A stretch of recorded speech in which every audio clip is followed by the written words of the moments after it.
Aujourd'hui, dans la société, le pouvoir est aux mains des hommes. Ce n'est pas vrai de dire que le féminisme ne souhaite pas la guerre contre les hommes et simplement... Ne souhaite pas de guerre. Est-ce que ce problème-là, il est culturel? Est-ce que ce problème-là, il est sociétal? On est d'accord qu'il y a différents types de féminisme. Je suis suivie par 300 000 personnes, c'est 300 000 femmes qui sont féministes et elles sont en aucun cas extrémistes.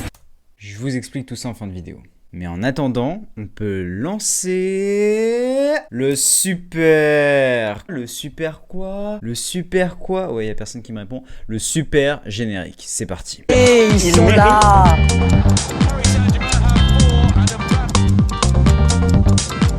How dare you!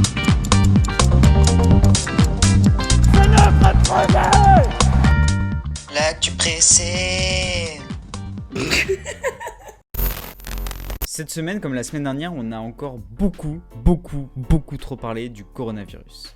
Et d'ailleurs, le Premier ministre a annoncé vendredi la fermeture pendant 15 jours des établissements scolaires de l'Oise et du Haut-Rhin. Mais cette crise du coronavirus a éclipsé une autre crise, tout aussi grave, peut-être même plus. Il s'agit de la crise migratoire à la frontière entre la Turquie et la Grèce. Bon, comme c'est l'actu pressée, je vous explique ça assez rapidement. La Russie est alliée de la Turquie et de la Syrie. Elle vend des armes à la Turquie et soutient le régime de la Syrie. Mais la Turquie n'aime pas beaucoup le régime de la Syrie, donc elle le bombarde. Bah ouais, logique. Elle le bombarde parce que le conflit qui dure en Syrie est en partie dû à ce régime et le conflit entraîne des migrations sur les territoires turcs. Et les Turcs, ils aiment pas beaucoup les migrants. À côté de cela, il y a l'Union Européenne. L'Union Européenne qui fait pression sur la Turquie pour ne pas que les migrants qui sont en Turquie arrivent dans l'Union Européenne. Parce que l'Union Européenne...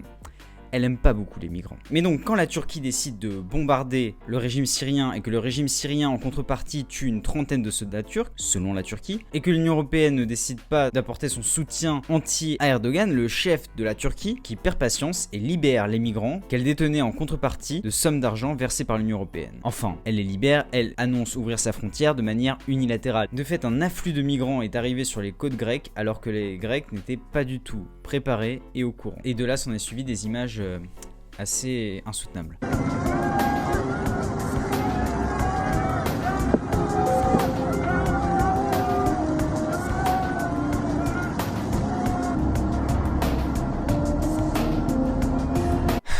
J'espère que vous avez tout compris là-dessus. N'hésitez pas à mettre un commentaire et j'essaierai de vous expliquer plus en détail. Actu suivante.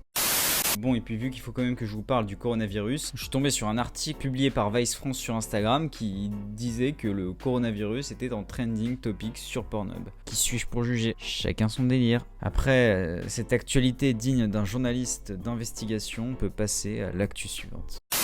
J'avais une question.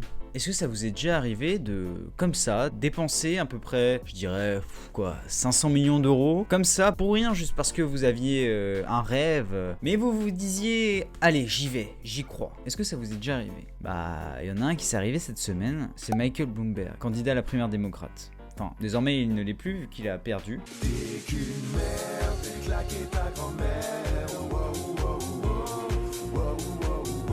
Mais il a quand même dépensé 500 millions de dollars dans sa campagne. 500 millions de dollars pour absolument rien. Car c'est un candidat qui est arrivé un peu tard dans la campagne, en sachant qu'il n'avait que très peu de chances de gagner. Voilà, 500 millions de dollars. Peut-être qu'il aurait pu faire autre chose avec, je sais pas, j'ai pas d'idée comme ça de ce qu'on peut faire avec 500 millions de dollars.